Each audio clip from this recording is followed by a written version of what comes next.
मित्रांनो नमस्कार। आज आहे जागतिक ब्रेल दिन। कोण होते लुईस ब्रेल? लुईस ब्रेल हे स्वतः अंध असताना त्यांनी अनेक अंध लोकांच्या आयुष्यामध्ये प्रकाश आणला। असं डोळस काम करणारे लुईस ब्रेल हे सुरुवातीपासून अंध नव्हते। लहानपणी 3 वर्षाचे असताना वडिलांसोबत काम करताना अपघातात त्यांनी आपले डोळे गमावले।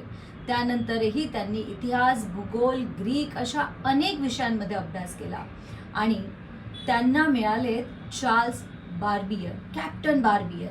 त्यांच्या लक्षात आलं की सैनिकी अभ्यास करताना अंधारात सुद्धा लोक वाचू शकतात आणि अशाच प्रकारे 6 बिंदूंचा स्पर्शाने वापर करत त्यांनी 64 अक्षरे बनवली आणि ब्रेल लिपी अंधांसाठी विकसित करण्याचं डोळस काम लुईस ब्रेल यांनी केलं। त्यांना सुद्धा आपण आपलं मार्गदर्शक म्हणून आयुष्यामध्ये ठेवू शकतो।